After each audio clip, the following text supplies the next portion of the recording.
To, to understand fractional reserve banking, we have to go back to the Middle Ages to discuss how money was handled back at that time. Money was a physical form in the form of gold and silver, generally coins, and people would carry their gold and silver coins in a little purse on their person at all times.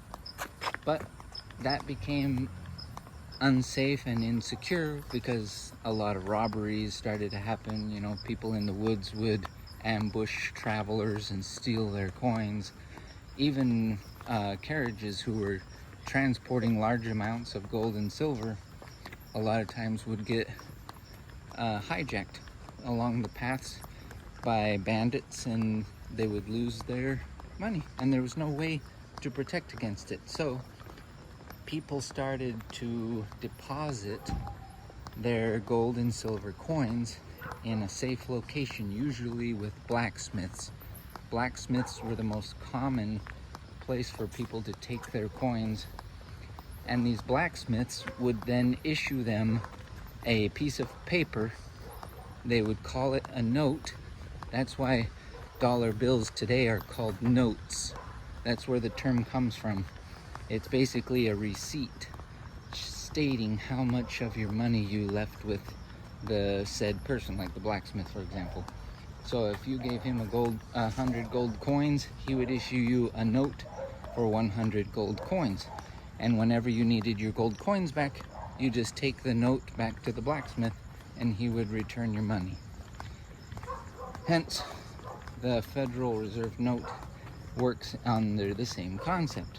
But not too long after this trend started, blacksmiths also started to realize that not all depositors needed their coins back very quickly.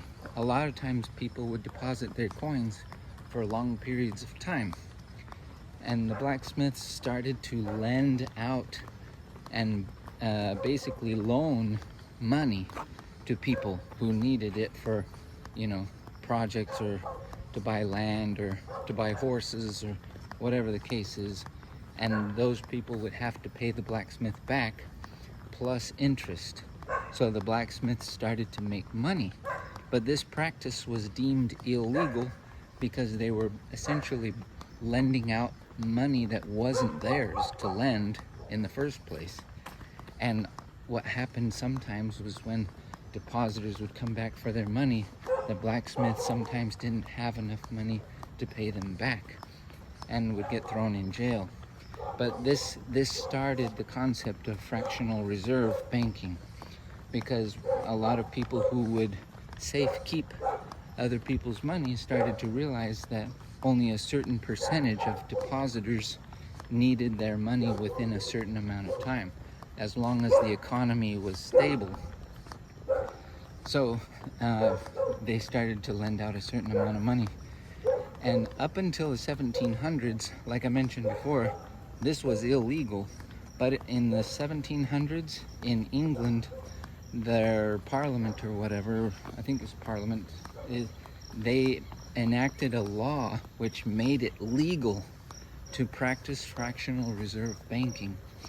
And that started the ball rolling for banks to start lending out depositors' money to people who wanted to buy properties and homes and start businesses and things of that nature.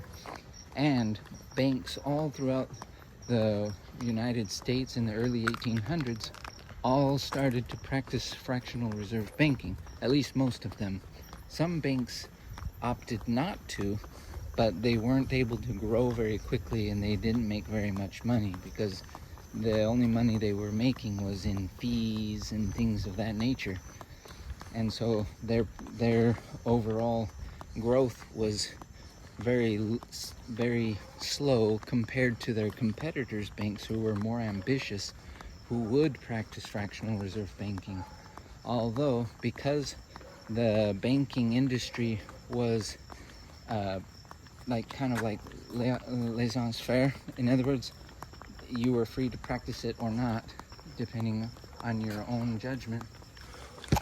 if there was a pressure on the economy, if the economy had a downturn, a lot of times depositors would come to the banks to pull out their money, and there would be a bank run. And so these banks who were practicing fractional reserve banking, a lot of times, a lot of them would go out of business and would go bankrupt because they didn't have enough money to pay back their depositors' money. But the banks who didn't practice fractional reserve banking generally survived those economic downturns. So these more ambitious banks, these larger banks, started to concoct a plan to put these other banks out of business who did not want to practice fractional reserve banking. This is where the idea of a central bank was born. If there was a central bank present who would then become a lender to like a lender of last resort to these banks practicing fractional reserve banking, if there was ever a downturn in the economy or a bank run, all these banks had to do was contact the central bank for a loan. And the central bank was basically practicing the exact same practice of fractional reserve banking and would lend the banks a large amount of money so that they would stay in business. And all these fractional reserve banking banks also realized that if they all practiced the same practice, they could all make way more money because how do I explain this? Essentially, if all the banks were lending out, I think the figure was, if they were all practicing it, they could all lend out about 90% of depositors' money, and they were making interest back on that 90%. So, but prior to this, when the banking system was a free system and some banks weren't practicing it, it limited the other banks who did want to practice it. It limited how much they could loan out. They weren't able to loan out 90%. But because they wanted to make it to where all banks had to practice this, they could magnify or increase dramatically their profits, because they could loan up to 90% of depositors' cash. And so that's why most banks, for a long time, all they had to keep in their vault was 10% of their overall deposits. The other 90% they could write out in loans to individuals and businesses to purchase assets and things of that nature, and they would make their interest back on that 90% when it came back, before depositors needed to pull out their money. So the concept of this fractional reserve banking is a criminal concept in the eyes of many people, because the banks are essentially using your money or their depositors' money to loan money out to other people to earn interest on that money without the permission of the depositors. What if in the event that person wasn't able to pay them back? The bank then wouldn't be able to pay me back, and I never would have given them permission to do that, is what many people were thinking. But they had the protection of the government because the Congress had already passed laws permitting this practice. So now the grand scheme came down to creating the central bank, which is why the Federal Reserve was established, although the government was against it at first for, like, I think well over the first 100 years that the United States was established, because Andrew Jackson, he was very anti-central bank. He did not want to allow a central bank to be established. In fact, on his deathbed, when he was dying, he bragged that his biggest achievement was killing the central bank. And many, many people in the United States were anti-central bank, which is why the central bank had to be established practically in secret under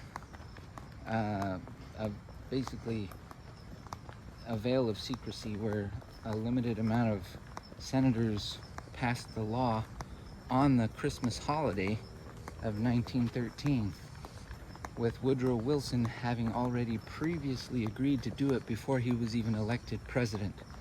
So once he was in power and these bankers had met off a secret island in the state of Georgia, they built this plan to establish the Federal Reserve so that the fractional reserve banking system would have the full backing of the US government. And to make it even more believable in the eyes of all the citizens of the United States, they gave it the name the Federal Reserve.